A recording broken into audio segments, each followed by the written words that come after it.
Asmita, can I start? Asmita, shall I start?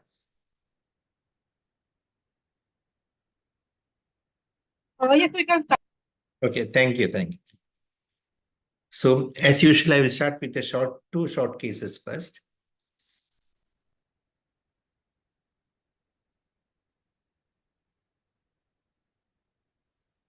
Image screen seen? Yes. Okay, Yes, sir. okay, right. The 70-year-old man presented with acute onset of dysphagia of 2 days duration. In fact, no other complaint. This is the video of the case. So you can see the he's got right human facial palsy on the right side. Okay, മതി ഇനി വാതിർന്ന് വെച്ചാൽ അങ്ങനെ ഇരിക്കും. And he's also got parietal palsy on the right ഇനി side. ഒന്നുകൂടെ വാതിർന്നേ ആന്ന് പറഞ്ഞ് ഒന്നുകൂടെ അടിക്കണ്ട വിട്ട് ആയി മതി നിർത്തിയിട്ട് അതിനെ ഒന്നുകൂടെ പറഞ്ഞ് So it's moving less on the right side. So there is no other findings in the motor system, cerebellar sense, anything. So he's got a right human facial and right parietal weakness. First is normal. So what do you think is the site of lesion likely diagnosis? Any questions you can ask? You can ask, I will answer.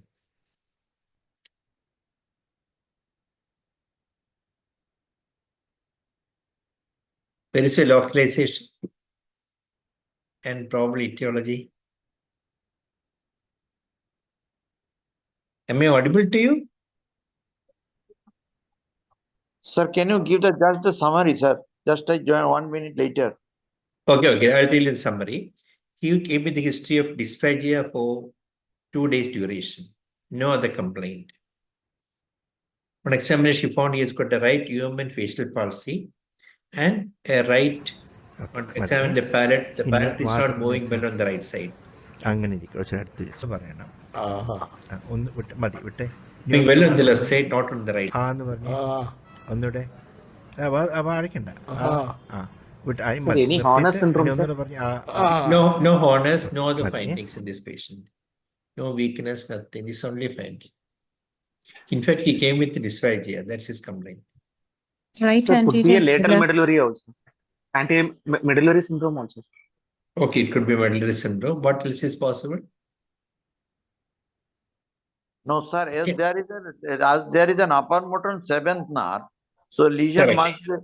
So the lesion must be above the level of pons. Yeah, right.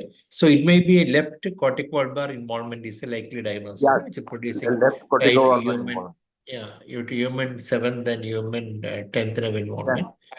Yeah, that's one possibilities. Okay, right. So what do you want now? MRI, right? MRI. Acute onset MRI. This is the MRI of the patient. Likely maybe an infarct. Yeah, but you see that this is the medulla, pons, and hemispheres. So no infarct seen. The hemispheres. Lower medulla thin cuts. Yeah, okay, you want lower medulla thin cuts. But before that, what other examination like to do to find out a lesion can be in the medulla? Sensory involvement in the face and There's no sensory involvement. Other things are normal. Lateral pulsion of the eyes. That is also not there. Eye movements are normal. The one which we often do not do is the gag reflex. Correct? Gag, sir. Gag reflex absent on the right side. So as you suspected correctly, is a medullary lesion. How to spin the right human facial palsy with a medullary lesion? triggering loop in one. Okay, very good, very good. All of it. This is the infarct, this patient. The infarct in the lower medullary region on the right side. Now, in fact, a medullary lesion can produce an ipsilateral or a contralateral upper motor neuron type of facial palsy. That means affecting only the lower part of the face. The reason is, I'll explain why it is so. The fibers here, the corticobulbar fibers for the upper part of the face, get connected to both sides of the facial nucleus, upper part of the facial nucleus, which supplies orbicularis and frontalis. Those supplying the lower part of the face descend down to the medulla, cross to the opposite side, and enter in the lower part of the facial nucleus, which supplies the lower face. So if the lesion happens to be, this is the crossed cutting bulbar fibers. The lesion happens to be here, you can have a contralateral to the side of lesion, contralateral UMN type of facial palsy. On the lesion is here on the same side. After crossing, you get an ipsilateral UMN type of facial palsy and medullary lesion. Now, the site of lesion is in, even though it is in the medulla, the site producing the contralateral, ipsilateral is different. One is anterior, the other is posterior. This is because the descending fibers go along with the pyramidal tract. After reaching the medulla, it goes to the opposite side and ascend in the dorsolateral part. That is why in lateral syndrome, it is the ascending fibers are affected. On the other hand, in the medial medullary syndrome, you can have a upper motor and facial pulse on the opposite side, even the lesion is in the medulla. You got the point? See, in the medullary lesion, don't expect an upper motor and facial palsy at all. But you can have a contralateral human facial palsy mimicking a lesion above mid-pons due to lesion in the upper medulla. So this also, you should be aware this is possible, that hemiplegia with human palsy need not always be due to a lesion above mid-pons, can also occur with the left upper part of the medulla. See, this is the fibers I'm trying to show you. The corticospinal tract is descending down and crossing to the top, ascend upward. But the site is here. It is descending through the pyramidal tract. It's anterior. After crossing, it goes to the posterior part and then ascend. See, if this happens to involve the ascending fibers, it is ipsilateral, and the descending fibers here, it is contralateral. So, is there any doubts in that? Any point to be clarified? I can clarify.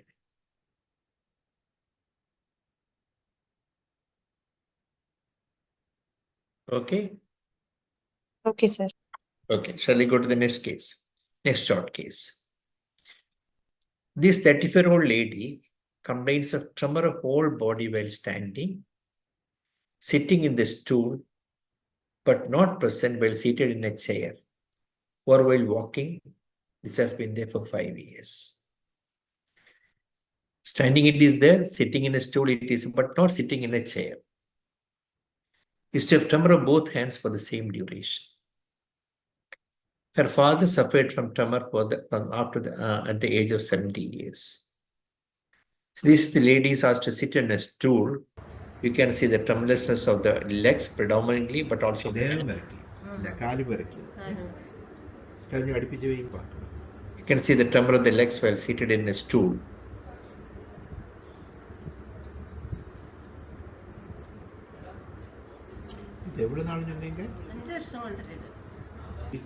நிக்கும்போதும் ஜாஸ்தி வரும். ஆனா நடந்தா கம்மி. ஆமா, இதே போல ஸ்டூல்ல இருந்தாலும் இருக்காது. Then I make him stand up. Again, the tremor is persisting. இது மாத்தலாமா?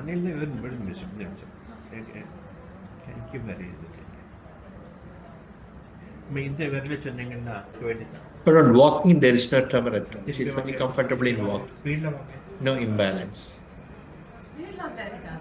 இன்னொரு தடவை பார்த்து. சரி. Then I made to sit in a tandem walking is also normal. கை பிடிக்காம நடங்க, திரும்பி அடைங்க, திரும்பி நடங்க.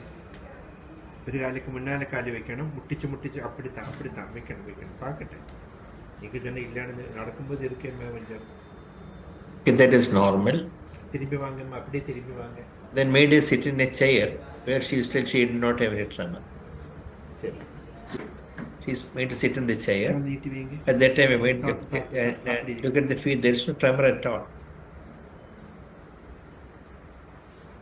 It was present when she was seated on a stool.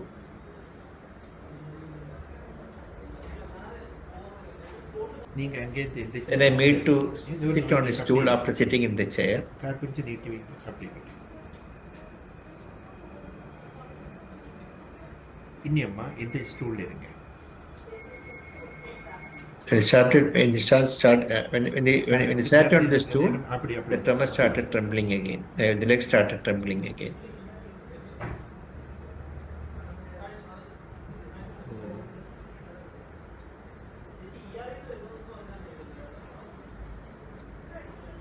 கைப்பிடி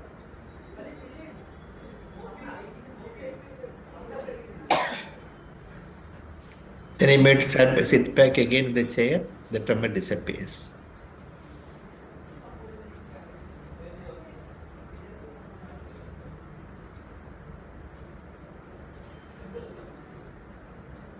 So what is her problem? She also got a mild postural tremor of the hands.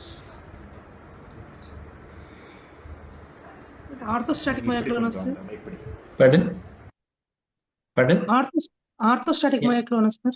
Yeah, very good. Orthostatic myoclonus. But if orthostatic, it should be orthostatic. Here it is not only orthostatic, it's also present on sitting in the stool. Then can we call it orthostatic?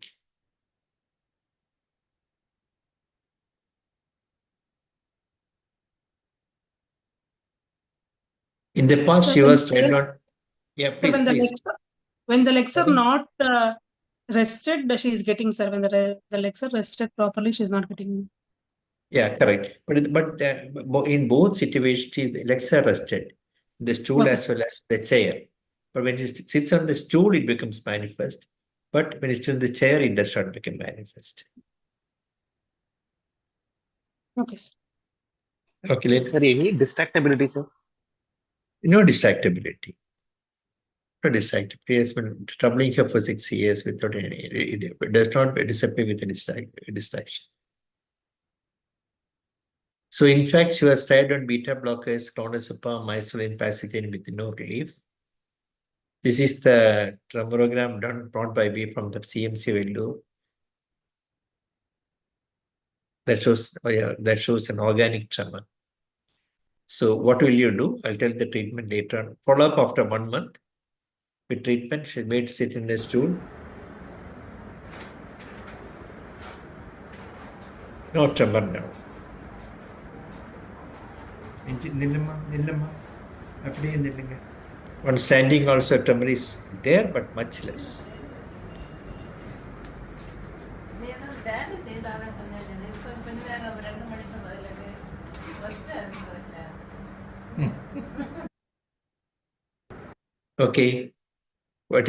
See, I also thought orthostatic myoclonus. See, this phenomena, orthostatic myoclonus actually that term should be abandoned. It is not always orthostatism which produces myoclonus. Any isometric contraction or posture can produce. Some time back, Dr. Joy had sent me a video where the patient had tremor only when he's standing on toes, not present otherwise. He can stand on heel, no problem. The moment he stands on toes, he gets cardiac tremor. So it is some posture of the muscles which precipitate the tremor. What I did not do anything. Being the diagnosis, I thought again was the orthostatic myoclonus, put clonazepam, increased to 2 milligram BD, hiked up, and the tremor disappeared. Now, let us see. This other case, she came with the history that her legs will tremble whenever she bends. There is no tremor now. Then ask her to bend. Queenie. This is supposed to when she said she gets tremor. കൈ മുമ്പോട്ട് വെച്ചാൽ മോളെ. You can see the legs becoming tremulous. നേരെ നിൽക്കുക. You may stand up, the tremor disappears. Again, can we call it orthostatic? It is not orthostatic, but it's a bending tremor. So what will you call that thing? So it's actually type of a orthostatic tremor only. The term orthostatism is not right. So the orthostatic myoclonus is not always related to orthostatism. The myoclonus is specified by isometric contraction of the muscles. Some orthostatic tremor patients also report arm, head, or rarely jaw tremor on standing. So lower limb symptoms in both orthostatic tremor and orthostatic myoclonus attenuate or extinguish when affected patients lean on an object when the muscles are relaxed. Both OT and OIM, that is orthostatic tremor and myoclonus, can transmit to the arms after the patient leans on an object. And another thing is that this phenomena has been reported without an upright posture, even with an upright posture. For example, tremor can occur in the arms and legs when the patient is on all fours, just like our second patient, or when the affected individuals contract their leg muscles against resistance while sitting or lying supine. So in supine position also they can have when they contract the muscles. So it's something to do with the peculiar contraction of the muscles, isometric contraction of the muscles. So it's consistent with isometric phenomenon rather than a pure orthostatic one. That is when the second patient had only myoclonus when bending. The first patient had myoclonus and sitting stool, not while seated in the chair where the paraspinal muscles are relaxed. When sitting without support, you have to put the paraspinal muscle also into contraction. Whereas when you sit in a chair, you sat and the back is relaxed. So that is the thing which precipitates tremor in the first one, in the first case, and present only while the patient is seated in a stool, not present when the patient is in a chair. Okay, any questions on that? What you said is exactly correct, but the only thing is the term is misleading. I have another patient which I did not show here. The patient only tremor when the patient squats, squatting in the lotus position, no? When you sit for sadhya and all. And at that time, the legs tremble. But not person standing, not person not sitting or not walking. Only when the patient not squatting, in the lotus position, people sit, no? For in Onam and all, we sit on the floor and take food. That position, that starts, the legs start trembling. Okay, I'll show this video. This I had shown sometime back in the same class. This is one patient. He's seated, put the needle here, and then the EMG activity there.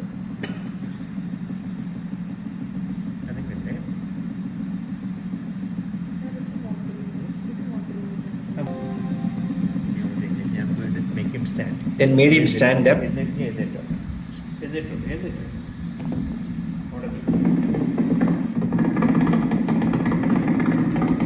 Is the sound?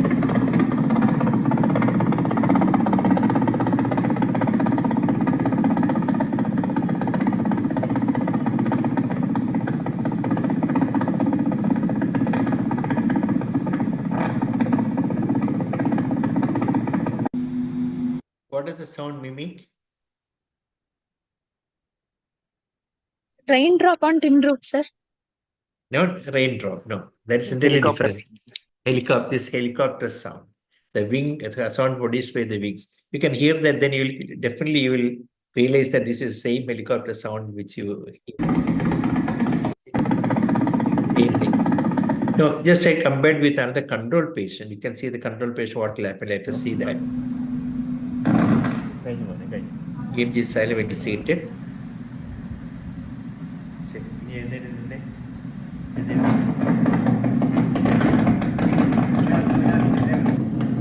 This is EMG activity on standing in the normal patient.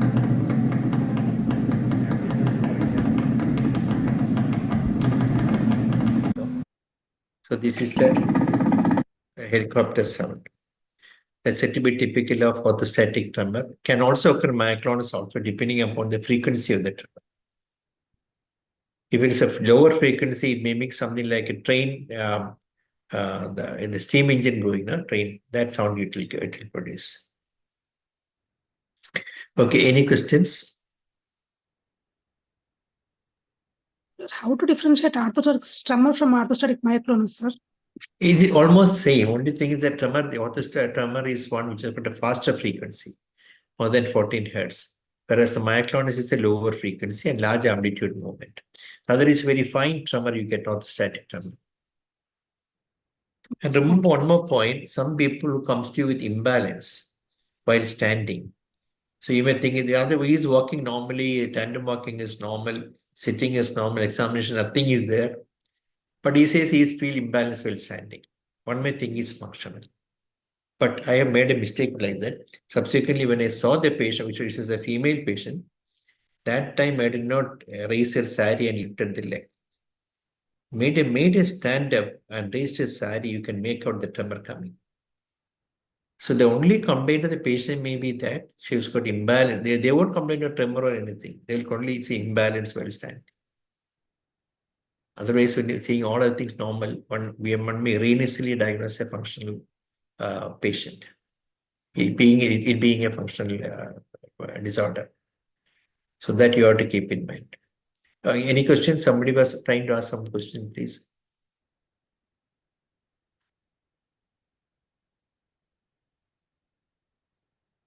Okay, any other questions? Otherwise, I'll go to the next case.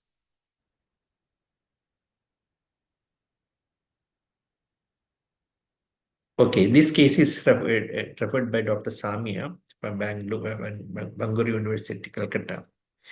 This is a story of it's a high mental function patient, because testing high mental is difficult because you should have a language barrier for me to understand what the patient is talking and not.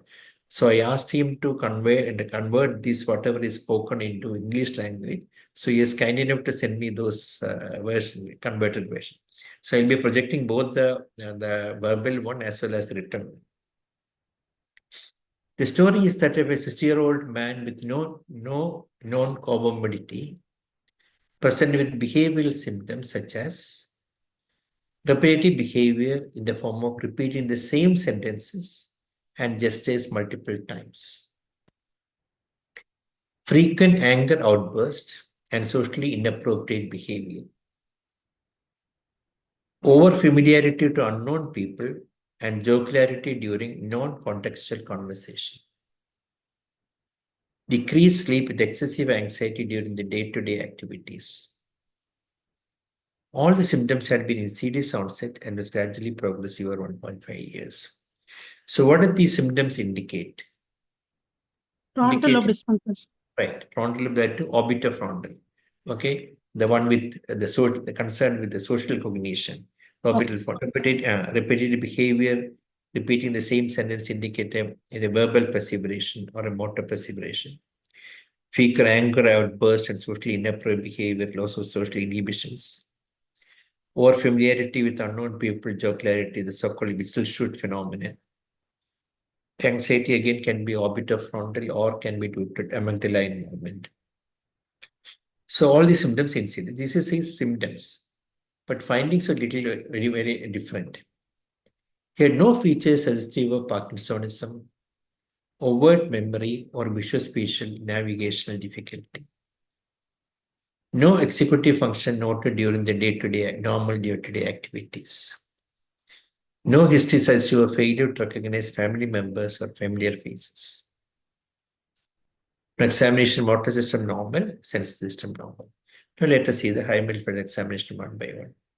So all the videos I have not shown. The videos showing important high mental abnormalities are given below. So here, this patient was asked his name and his home.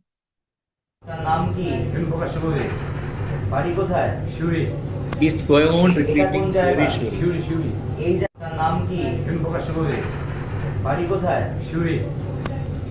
এটা কোন জায়গা শিউরি এই জায়গাটা কোনটা ঠিক আছে আপনার কি অসুবিধা হচ্ছে আমার কি অসুবিধা হচ্ছে আপনার ডান হাতটা তুলুন তো What is your interpretation? He's telling on repeating the same word shuri, whatever is asked. That is a verbal perseveration. Perseveration. And he probably has got difficulty comprehension, and there is that is contaminated by verbal perseveration. Then next part of the video, he was asked to grasp examiner's hand to demonstrate the prehensile behavior. And then subsequently asked to not to hold my hand, hold his right hand. Let us see what is happening now. ডান হাত So asked to show his right hand. ডান হাতটা ধরুন and hold his hand. ধরুন ঠিক আছে ডান হাত ধরবেন না He says not to hold my hand. ধরবেন না কিন্তু ডান হাতটা আমার ধরবেন না ডান হাতটা ধরবেন না তো ডান হাতটা ধরবেন না He is again trying to hold his hand. So you can say it's a prehensile behavior, but the problem is that difficult to assess in this situation because we do not know whether he had comprehended the examiner's command. So the basic thing is that if you have got a basic difficulty in comprehending the command, you cannot test the other faculties. That also you have to keep in mind. The second video here, he was asked to touch the pen and he chose his left hand to touch the pen. When asked to touch with his right hand, he either used his left hand or sat silent and told his name. সোজা আমার দিকে তাকান। আচ্ছা, পেনটা দেখতে পাচ্ছেন? পেনটা ধরুন তো আপনার হাত দিয়ে। He's touching with his left hand. আচ্ছা, রেখে দিন, নিচে রাখুন, হাতটা নিচে রাখুন। আচ্ছা, এবার ডান হাত দিয়ে ধরুন তো। Ask you to touch with the right hand. ডান হাত কোনটা আপনার? ডান হাত? আচ্ছা, ডান হাত কোনটা আপনার? না, ওরে এটা তো পেন। আপনার ডান হাত কোনটা? আপনার ডান হাতটা একটু তুলুন। He's raising his নিচে both রাখুন hands. হাতটা। আপনার জিভটা দেখান। Ask him to put out the tongue again, he is showing his hand. One specifically ask him to raise his right hand, he raised both hands. Ask him to put out the tongue, he is again raising the hands. So again, the problem is in a patient defective interpretation, comprehension, difficult to assess the responses seen on verbal commands. Now here, this is another video. Here the patient was asked to name and tell the use of the objects through vision, by hearing and by touch. You can see the video now. Initially he is shown pen. By verbally he was asking, he could not say it is. Shown the sound of the pen. কিসের আওয়াজ? ঠিক আছে, এটা হাতে ধরুন। এটা কি? He is not able to tell the name or the use of the object. ঠিক আছে, Doing the watch again. এইটা এটার আওয়াজ শুনতে পাচ্ছেন? একটা আওয়াজ হচ্ছে, পাচ্ছেন? এটা কিসের আওয়াজ? He is going on repeating the old word again. কিভাবে পড়ে এটা হাতে? এটা কি? এইটা কি? So what is the problem shown here? এইটা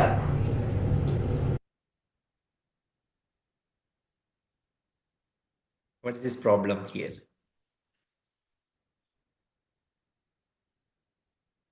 Is it agnosia?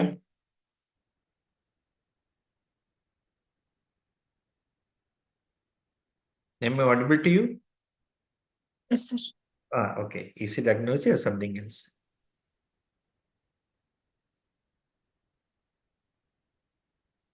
It could be agnosia. In that case, you have to tell visual agnosia, tactile agnosia, as well as All the auditory. diagnosis. So if all three things cannot go together, so what is more likely? Sir, it Likely is that semantic problem. Yeah, correct, semantic. exact. It's a semantic problem. That means he has lost memory of that object in his mind. That object, what is that object is not there in his brain. Agnosia by definition is what? Perception stripped of meaning. Only the things we should, suppose you present an object through visual modality. He cannot recognize the object through visual modality, but can recognize through palpation other modalities. If all the modality, through all modalities lost means that that object is not there in his brain. Normally through visual recognition, what happened? You see the object, with the perception you find the various contours of the object, then form an image, and that image is compared with what is stored in the memory. So unless the storage is not there, what will happen? You can't call it as an agnosia. Okay, agnosia is only perception stripped of its meaning. That part does not have a meaning. But he can recollect from his mind. That part should be there in agnosia. But here, through all modality, it is lost means that it is most likely to be a semantic loss or semantic categorization deficit. Why it's called semantic categorization? That we do not know about the other semantic memory loss at all. Only thing is that he has lost this memory of these objects in his brain. These objects are not in his memory bank. Through multiple sensory modality, semantic categorization deficit. Now here in this video, first he was asked to pick up the pen from the table. He did not pick up anything. and holding the pen, he could not say its use. Then subsequently what happened, semantic clues were given asking the name and object from which we drink water. Then I tell him which object you stay from, where would you, how will you drink your water from? That clues were given. Then again, he could not take the clue to identify the object. And in placing the bottle in his hand, he could not say its use. Let us see this one. The video of the patient. টেবিলটা দেখুন। The pen. He could আচ্ছা not pick আপনি up the pen. ওই টেবিলের মধ্যে থেকে পেনটা তুলুন তো, পেন পেন একটু পেনটা একটু ওনার হাতে হাতে He was taking the pen and given to এইটা him. কি? Ask him what it is. এটা দিয়ে কি করে? আপনারা কিছু বলবেন না, কি করে ওটা দিয়ে? He could ঠিক not আছে, say. আপনি রেখে দিন, টেবিলে রেখে দিন পেনটা আবার। আচ্ছা, আপনি টেবিলের ভেতর এমন একটা জিনিস দেখতে পাচ্ছেন যেটা দিয়ে আমরা জল খাই, জল। আপনি সেই জিনিসটা হাত দিয়ে তুলতে পারবেন? দেখান তো কোন জিনিসটা। হ্যাঁ, ওটা আপনার নাম, আপনি বসুন। আচ্ছা, বোতলটা হাতে দিন, বোতলটা হাতে দিন। And given the bottle in the hand. এইটা কিভাবে ব্যবহার করে আপনি দেখুন, বলুন তো। হ্যাঁ, ঠিক আছে, রেখে দিন, বোতলটা রেখে দিন। আচ্ছা, এমন একটা জিনিস তুলুন যেটা দিয়ে আমাদের চোখে দেখতে সাহায্য হয়, আপনার সামনে রাখা আছে, আপনি নিজেও পড়ে আছেন ওটা। আপনি আমাকে দেখান, ওই টেবিলের মধ্যে একটা জিনিস রাখা আছে যেটা দিয়ে আমাদের দেখতে সাহায্য হয়। দিন দিন জিনিস তো। Even he could not recognize a spectacle, even his place in his hand. ঠিক আছে, ঠিক আছে, রেখে দিন ওটা। টেবিলটা দেখুন। So what is the interpretation here? Again, same thing, because if a patient can recognize an object through multiple sensory modality, semantic categories deficit, semantic memory loss for objects. So basically, it's got a significant semantic memory loss for objects.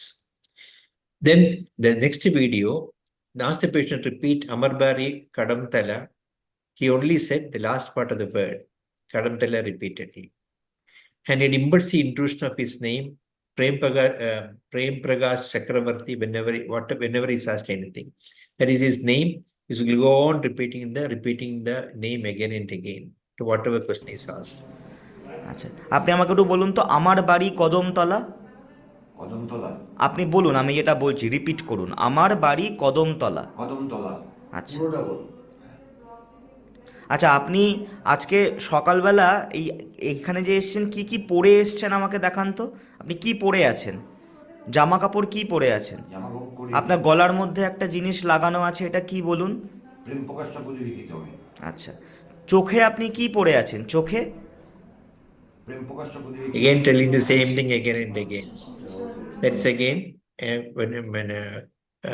verbal perseveration, because he could not comprehend anything, only is going on repeating some word which comes in his mind. So here in this video, he was first asked to read the letter Bangalore Institute of Neurosciences on the medicine slip. He had severe reading difficulty. Let us see the reading difficulty now. এটা কি লেখা আছে? এই যে এটা কি লেখা আছে? কি লেখা আছে? পড়ুন তো, এটা কি লেখা আছে, বলুন এটা কি লেখা আছে। ইংরেজি পড়তে পারেন তো, আপনি তো পলিটিক্যাল সায়েন্সের লোক। এইটা কি লেখা আছে? পারবেন, দেখুন এই বড় বড় করে। ঠিক আছে, এইটা যেটা লেখা আছে ওপরে, এটা লিখুন তো। হ্যাঁ, লিখুন। And he could not identify even individual আচ্ছা, letters. আপনার নামটা লিখুন, আপনার নাম নেম লিখুন, name. He has to write his name. ঠিক আছে।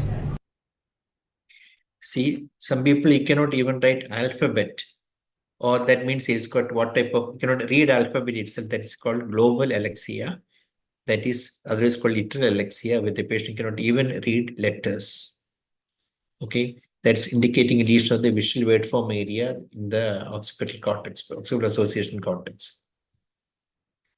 The surface alexia, they will be able to read individual letters, but only they cannot read the whole word. Only by letter reading is possible in surface alexia. So write his name, he could not write. Again, agraphia indicating a dominant angular condition. So let us see this video now. ডান হাতটা দিয়ে কিভাবে brush করে দেখান তো brush He says to use a brush done with হাত his দিয়ে right কিভাবে hand, brush করে toothbrush and then how he greets tell কিভাবে namaste. করে টুথব্রাশ আচ্ছা কিভাবে একজনকে নমস্কার করে নমস্তে নমস্কার হ্যাঁ কিভাবে করে দেখান আমাকে ঠিক আছে আচ্ছা আমি যেটা করছি সেইটা করবেন ঠিক আছে He cannot even mime, করুন আমি এটা করছি করুন and he cannot even আমাকেও দেখান। imitate. First, he was unable to mime an action and imitate. আমি যেটা করছি সেটা করুন করুন Again, he is doing something else. In communicative gestures and non-communicative gestures, he cannot repeat. নমস্কার ঠিক আছে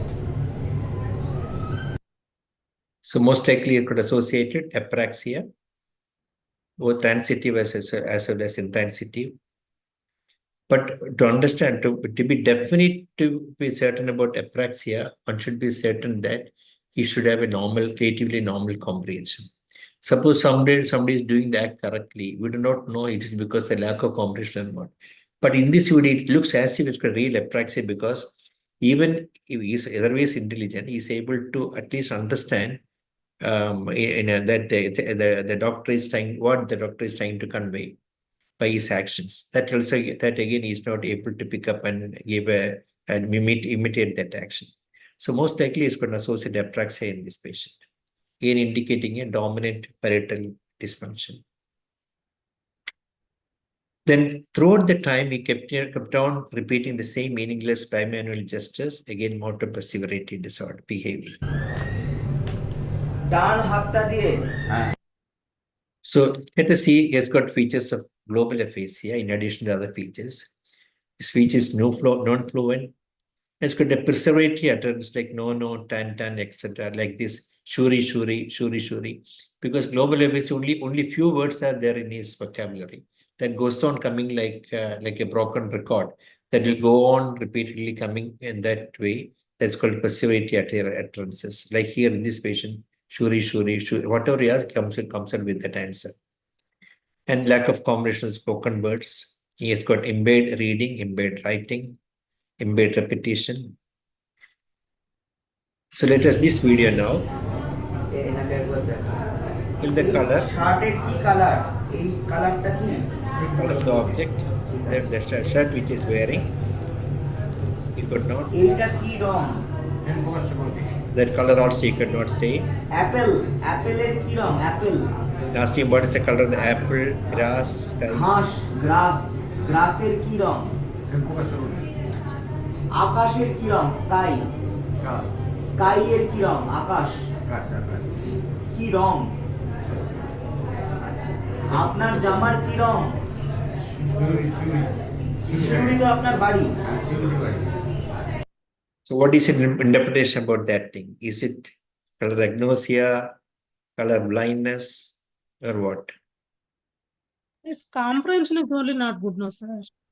No, that what you said is correct. All these tests can be marred by the defective comprehension. But provided that his comprehension is intact, what do you interpret that thing? Okay, perfectly right. I told before. See, suppose his comprehension is intact, still he is not able to tell the color of the shirt, color of the shirt which is wearing, color of the apple from the name. He showed what is the color of the apple, he's not telling.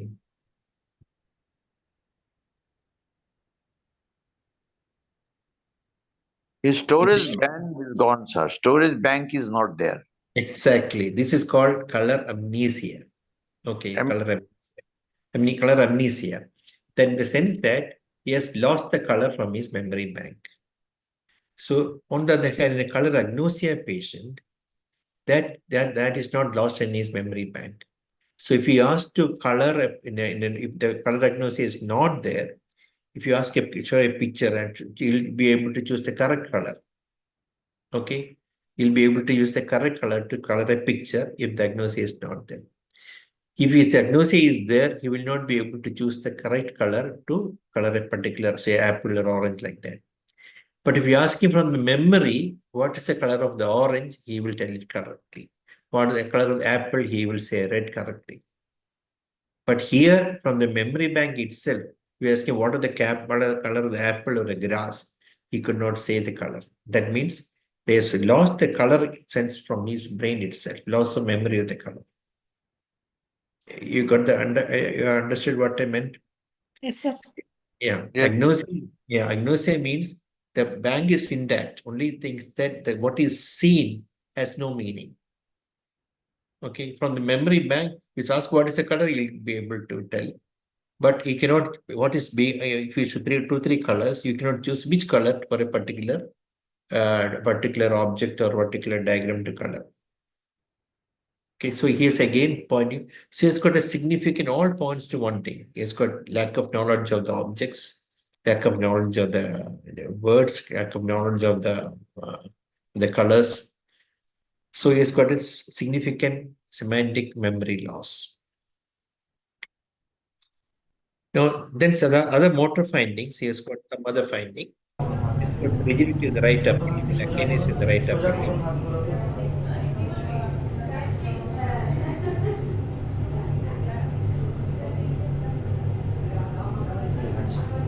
So that's a finding. So putting it other way, which are the sites of the brain affected in this patient?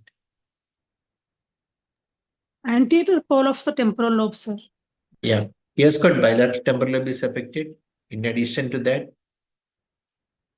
so has got a tremendous speech problem also. He's got a left combination is defective, naming is defective, his word output is only restricted by only shuri. He's got a global aphasia. Yeah, he's also got apraxia.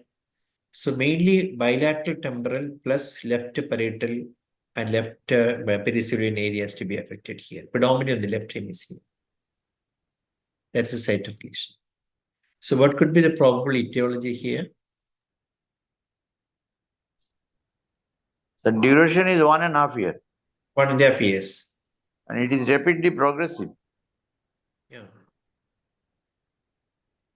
Primary progressive aspects. Non-primary progressive. Yeah, it can go to primary progressive aphasia type of one thing, but also got some motor symptomatology in the form of hypokinesia and rigidity under the right upper limb. Parkinson dementia complex. Okay. Okay, but see, if you look at the history was pointing to predominantly an orbitofrontal symptomatology.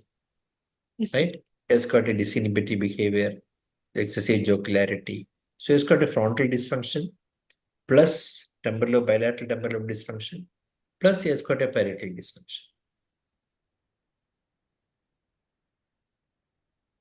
So what condition will you keep?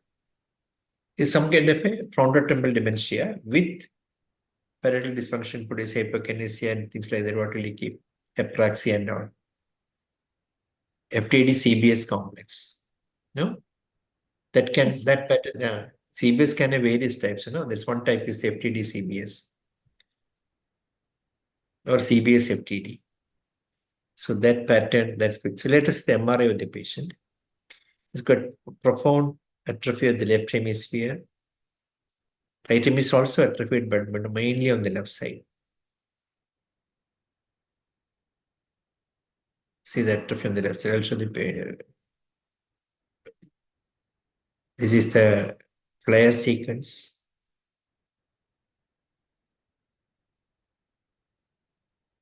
This is SWI. And see the atrophy there on the left. Compare the right and the left temporal lobe. Is atrophied on the left hemisphere, lateral temporal lobe, as well as then posterior temporal lobe is atrophied. Then the parietal lobe is also atrophied. So parietal atrophy indicates again not seen in classically in frontotemporal dementia. So it means it must be a combination of CBS with this thing. So PET CT scan also, PET was also done by Samia. Again shows hypometabolism of both medial temporal lobe and mainly on the left hemisphere here.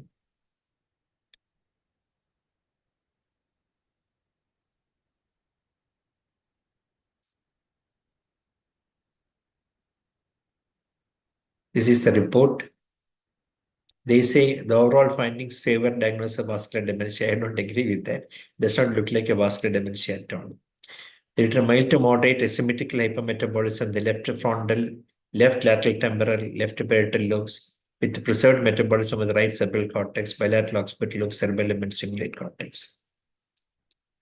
So what is the final diagnosis? This is what I thought, FTD CBS variant. So any questions in that case?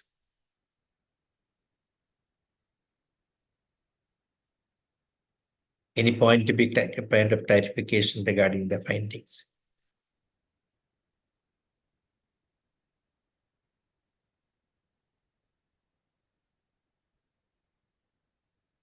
Okay. Shall we go to the next one? Yes, sir. Okay. So this is the last case. This is a 45-year-old woman. She had laparoscopic surgery 3 days prior to admission for fibroid uterus. Following surgery, which was over by 2 p.m. in the afternoon, patient was given a drip in the right hand. At night by 9 p.m., the patient tried to lift her right hand, found that his hand was dropping down. She had noticed weakness of the right hand. Next day, she noticed numbness of the right thumb and heaviness of the right lateral forearm. There was no pain, no dysarthria, no right leg weakness, no other sensory complaint. So following a surgery, patient noticed inability to lift her right upper limb and numbness of the right lateral forearm and right thumb, and no associated pain or no other weakness, or no weakness of any other part of the body. So this examination finding, let us see the exam. Deltoid was normal, but biceps was weak on the right side. Triceps was normal.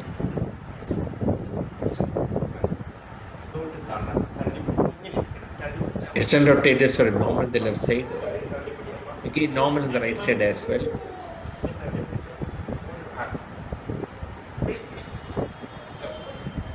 Internal rotators are also normal bilaterally.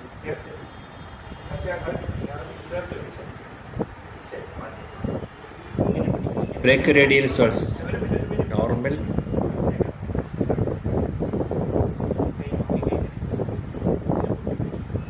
Wrist extensions, finger extensions were all normal. Hand grip was normal. Finger abductors, small muscles of the hand were all normal.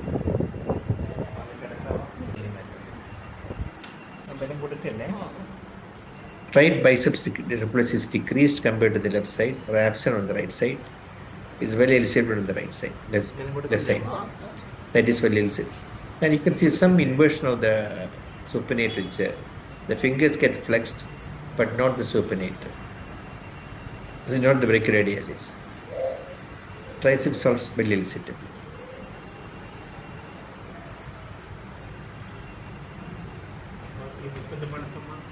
Both knee and ankle jacks were normal. Power was normal. Slightly on the brisket side. Plantar was flexor.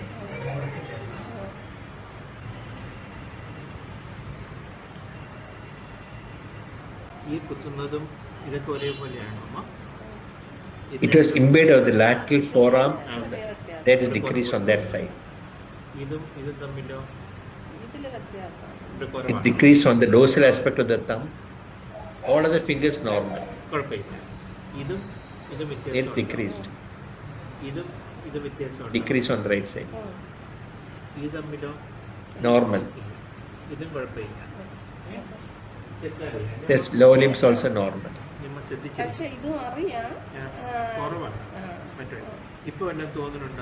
Vibrations is normal.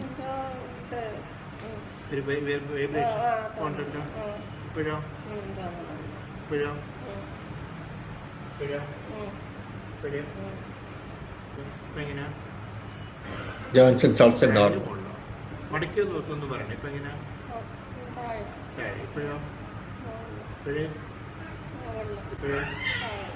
He said correctly. Then the reflex once again, the right biceps was absent. So also supinator. And there is absent, but the fingers were flexing.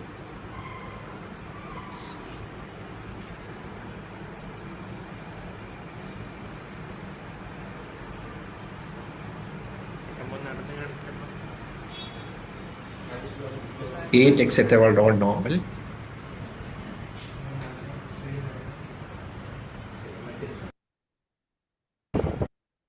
So motor system weakness of the right biceps. There is no weakness of the deltoid, infraspinatus, triceps, wrist flexors and extensors, or any small muscles of the right upper limb. Right upper limb absent, right biceps and supinator, inverted right supinator jerk, tricep jerk normal or bisque. Left upper limb, both lower limb DT are normal. Sensory system sensory dulling over the lateral forearm and the dorsal aspect of the right thumb. Joint sense and vibration normal in both of. This is the area of sensory loss the patient is complaining of. So, where is your localization and what is your diagnosis? Any clarification of the findings you can ask.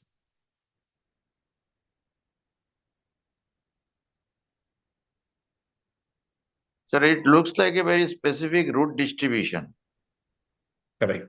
Which root? The predominantly C6 and C5. Very good. C6 root, yeah. C6 Right. root. Bicep, C7 tricep. also no, sir. Triceps is Pardon? absent. Triceps is Biceps, absent. biceps reflex is triceps absent. present. Rather bricks. Triceps is rather bricks. Yeah, right biceps reflex is absent. Supinator also is absent. Yes, sir. The right side triceps present, sir. Triceps is normal power. Reflex Okay. also is normal. Okay. Sir, but deltoid is normal, no, sir. Correct. That's again it's a Deltoid is also C6. C5, no. Right, that's also safe as C6. Deltoid is normal. Brachioradial is also normal. That's also safe as C6. Power is normal, but that may be there because right brachioradial reflex is absent.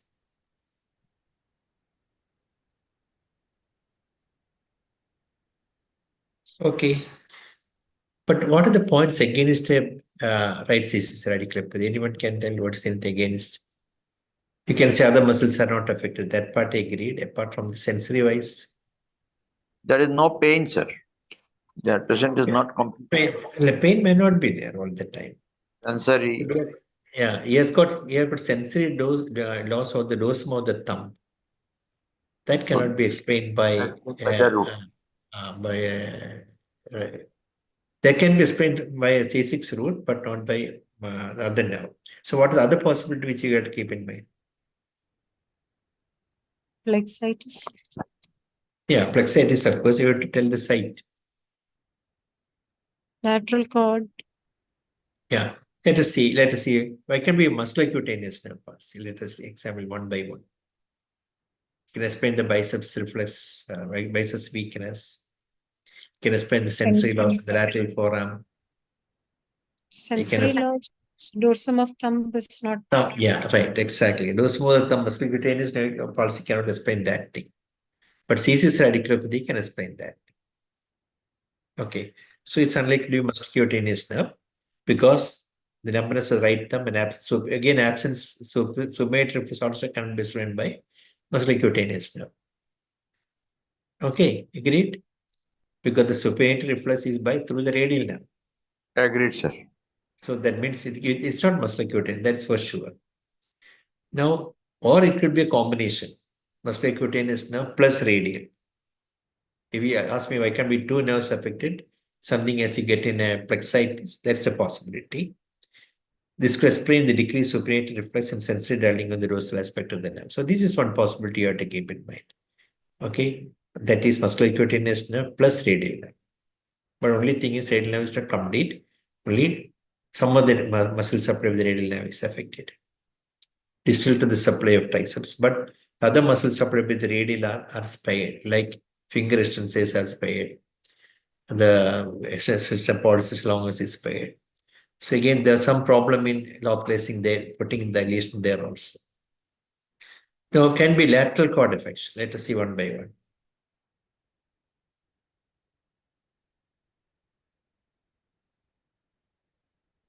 What is against the lateral cord or the brachial plexus?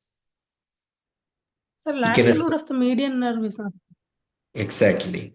So it means lateral cord should produce not only the other things can be explained. Biceps reflex loss. You can explain the sensory loss can be explained the lateral side, but they should expect a lateral the muscle supply of the lateral lower median should be affected, or sensory loss should be there in that area also. So that is against lateral cord. Moreover, you cannot explain the absent supinated jack. Biceps weakness, sensory lateral forearm.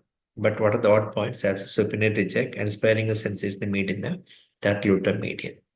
So can be root lesion. Ultimately, we are trying to exclude one by one and trying to want the localization.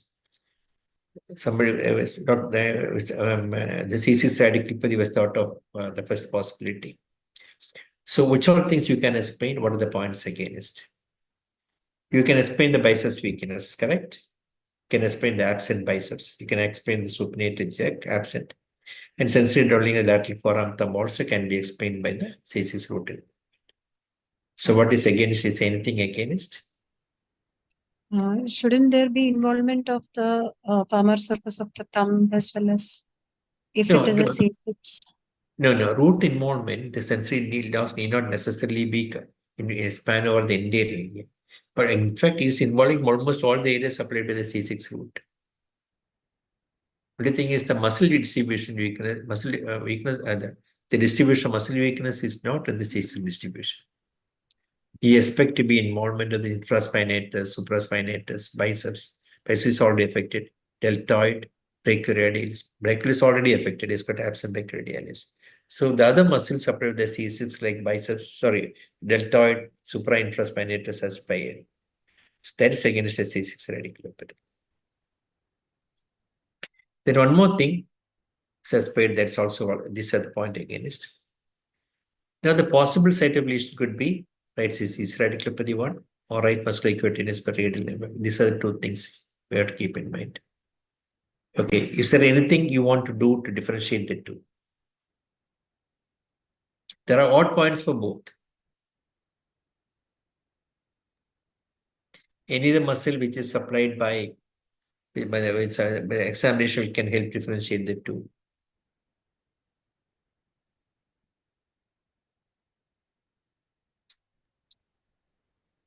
Which is the muscles not supplied by these nerves but supplied by the C6? Supinator? Yes, correct. Pronator teres and so supinator is actually can explained by radial limb involvement. Okay, it's also got a C6 root supply. What about the pronator teres? Pronator teres is C6, C7, but supplied through median nerve. So you cannot explain by these two musculocuteneous nerve radial limb affection. So now I would like to know, are there any other muscles supplied by the C6 root, which is not supplied by the musculocuteneous and radial limb? Supinator agreed, but the problem is supinator is supplied by the radial. So what other muscle test will you do? Examine the pronator teres. This is supplied by the median nerve through the lateral root median, and the root value is C6, C7. So this is a picture showing the root C6 motor pathway. So examine for the pronator teres. Pronator teres was weak on the right side, normal on the left side.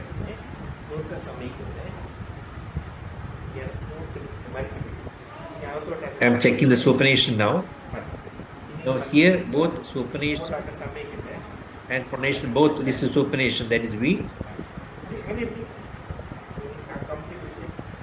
Pronation is good, it's also weak.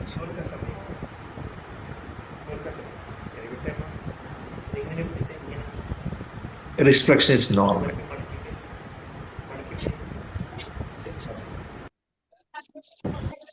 There was weakness of supination, pronation, no weakness of wrist flexion, finger flexion. So where is the final site of lesion now? C6, sir. Yeah, more likely C6 radiculopathy. But again, there are points against. Okay, there are many points against. because other muscles of CCs is not affected. Some of the muscles, but most of the points favoring a CCs radiculopathy. It's a localization flavors because you can explain the sensory loss, you can explain the weakness of the pronator and as well as the supinator, and absent supinator reflex can be explained. Biceps weakness can be explained. Okay, that's a near normal, possibility. So odd points for both for the CCF sparing of the infraspinatus and deltoid. For lateral cord, absent supinator check. It's already said that lateral cord is already out, even with the points which are already said. Lateral cord should also produce the muscle supplied by the lateral root of the median. So what investigation you want now? Nerve conduction. Nerve conduction. Let's say the nerve conduction. This is on the right side. Median motor conduction normal. Ulnar normal. The radial, the amplitude is still low compared to the left side. Not grossly abnormal. 4.9, the other is 5.3. The musculocutaneous nerve is right side is decreased. That is the motor conduction is decreased. As expected, it should be from the biceps is weak. So that is decreased on the right side.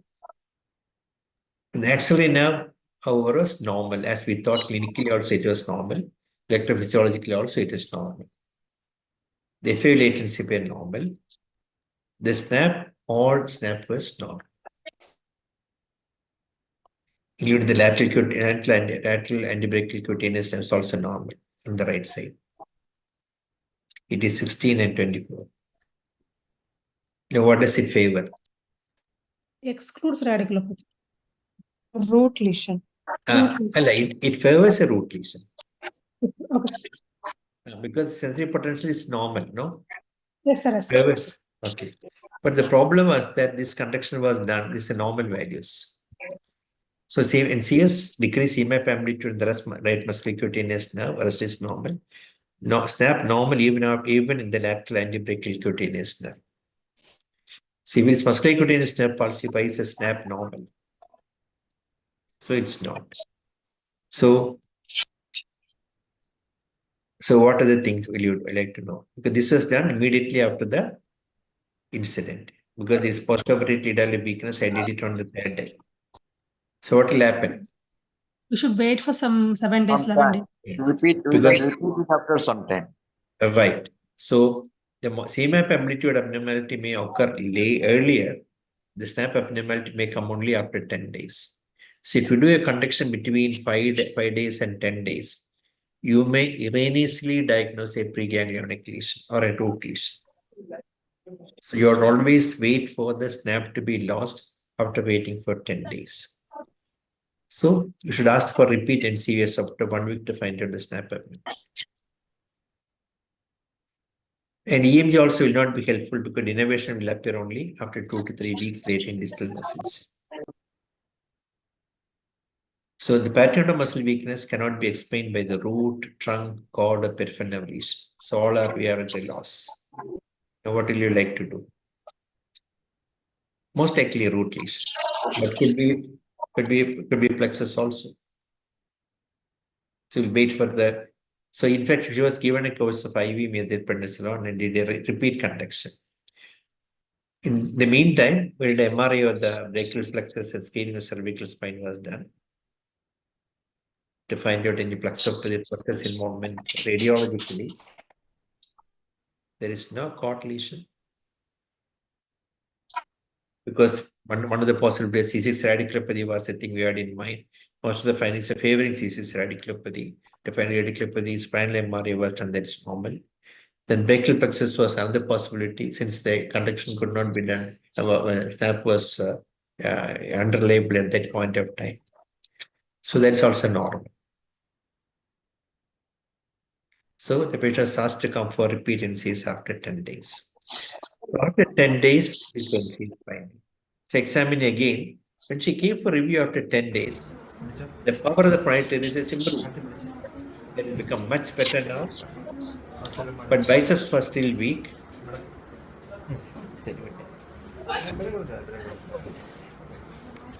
The reflex findings also remain the same. Normally, right side continue to be absent.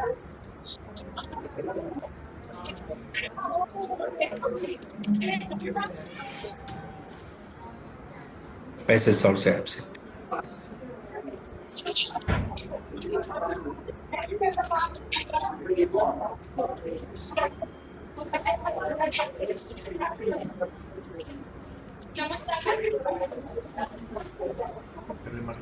But see the finger flexion is brisk. See, the finger flexion is coming beautifully well. So the sensory loss remain the same. ചെറിയ വ്യത്യാസമുണ്ട് ചെറിയ വ്യത്യാസം. It's improved but not totally improved. ഇതും തമ്മിലോ ഒരു ഇവിടെ കുറവുണ്ട് ഇനി ഇതും തമ്മിലോ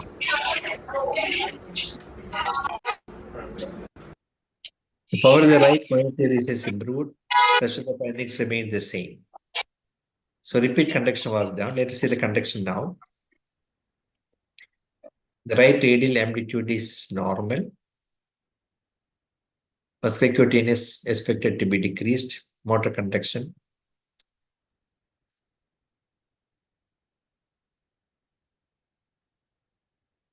Then NCs on the left side is normal.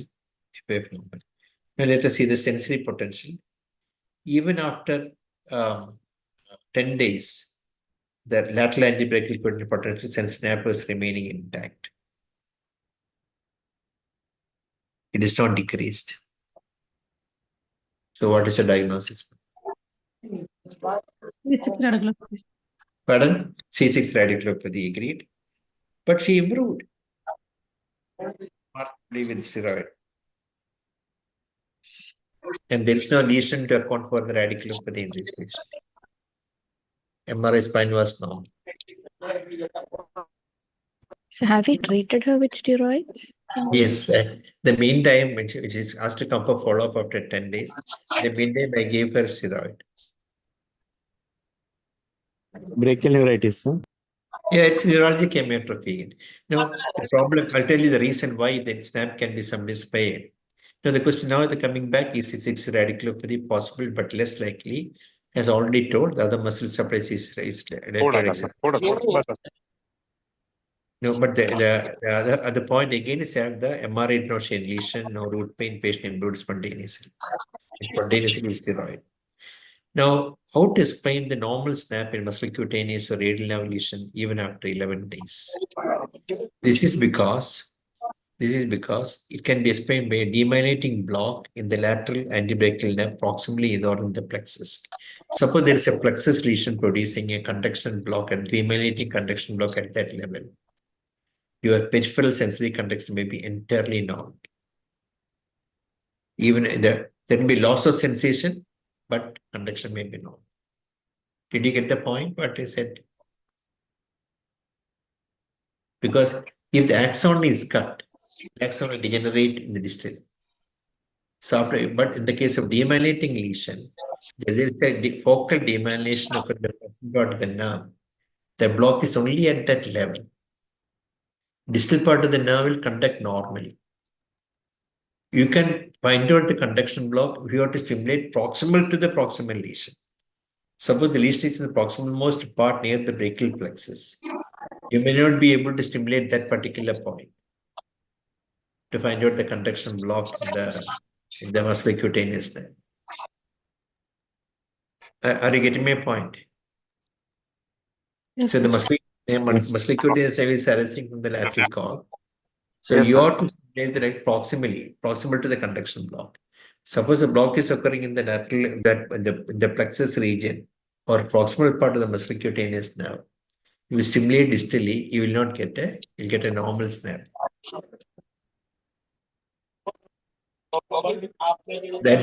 But logically what you all said is correct. It's most likely C6 radiculopathy. But this also can occur with the brachial plexopathy for the same reason. Many times such patchy involvement is well known. Last 2-3 weeks back, I mean, I shown multiple presentations of brachial neuritis. Somebody is only producing extensive as long as, only producing flexor pulse as long as weakness. So neurologic hemiatrophy can present variedly. Only patchy involvement can occur. because only some of the fibers in the plexus maybe are more vulnerable and affected. So they'll be affected. If he came for follow-up after period, it totally absolutely became after 1 month.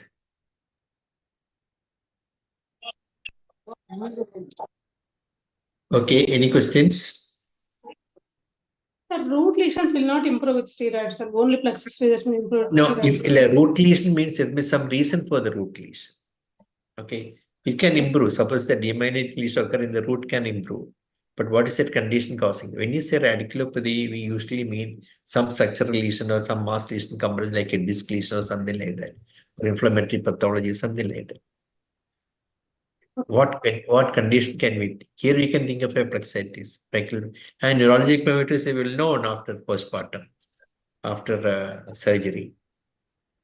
Okay, thank you. So do we have both demyelinating and axonal variants in neurologic In and this, neurology? yeah, they of course they can. Last also, I mean, I don't know whether you attended that thing. I showed 5 different presentations of neurologic hematrophy. Some of them is only conduction block. Some of them with axonopathy, which will not improve. That those with axonopathy may not improve fully at all. That's why axonopathy is a more common variety. The other 2 cases, if you do not remember, that somebody come with only distal extensor pollicis longus weakness. She had a conduction block on the radial. And after 3 weeks, even with mild, it is short oral steroid, she became normal. And so subsequent NCA showed a conduction block, reversal of the conduction. So when we clinically consider the possibility of lateral cord involvement, In this patient, when we dismiss the possibility of a lateral cord involvement because the median lateral branch of the median nerve is not getting involved, is it enough that just that branch not being involved is enough to dismiss the possibility clinically? No, we cannot. That's what I said. Such a type of presentation is known with brachial neurologic hematrophy, a patchy involvement. If you say lateral cord involvement, by say a complete lesion lateral cord is not possible. Partial lesion, as you said, is definitely possible. But again, the other problem is there in the case of lateral cord. You cannot explain the supinator jack loss. You cannot explain the weakness of the supinator muscle. Right. Okay, sir. So there are odd points for many things. But this is a good exercise to localize. What is the point against lateral cord? What is the point against C6 radiculopathy? Against median? So it will make you think, unless you refresh your brain periodically, the brachial plexus, and you lose the anatomy of the brachial plexus. Sir, will the spinal anesthetic agent will have any role in this? Spinal anesthetic role, I do not know.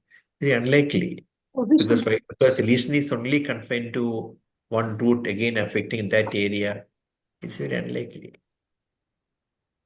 Because of the position during anesthesia, surgery, no, sir? No, that is well known. The lower part of the cornus cauda region can involve with the spinal anesthetic agent that I have shown before. But affecting the cervical cord, only that particular nerve root affected is very odd. But it's too coinciding too much. The coincidence is too much. Same day after surgery. That I'll tell you. This neurologic hematrophy is very well can occur immediately after the trauma, immediately after the surgery, immediately after post-operative period. All well known. I do not know what is the reason. I'll show you one case last time. This also was some time back. The patient had an accident, road traffic accident, and admitted with for fracture this thing, or the cervical something, and she had a brachial plexus. Nothing, no had trauma to the nerve. That case I will show you next week. Because that pattern was typical of a plexopathy. Because the common pattern is what deltoid and suprainfraspinatus. That only muscles are affected, not the distribution of a root or anything. Here it is difficult. Here it is difficult to differentiate a root versus plexus. But that case it is too simple. But that will immediately after the root traffic. I'll show that case next week. Okay, sir. Okay, shall we close? Any other questions? So how do we avoid you said if it is a proximal demyelinating block in the LABC, we might Yeah. not be able to pick it up. So how do we avoid that? Would you prove it or disprove? That's what a question. Yes, sir. Yeah, the only thing you have to do is proximal conduction. Some people used to do a conduction from the root stimulation, the proximal part of the brachial plexus and stimulating it. That is met with problems. We cannot isolatedly stimulate that one particular root. Is difficult, very difficult.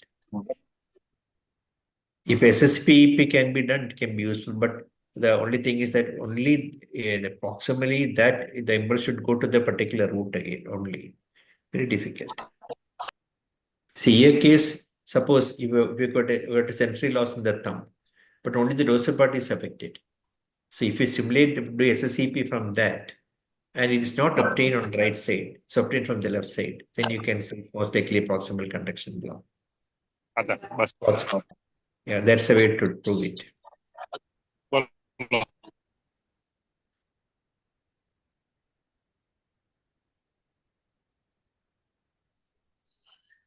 Okay, shall we close? Thank you, sir. Thank you. Thank you, Good sir. night. Good Good night, night. sir. Good night. Good night, sir. Good night, sir. Next week. Okay, good night.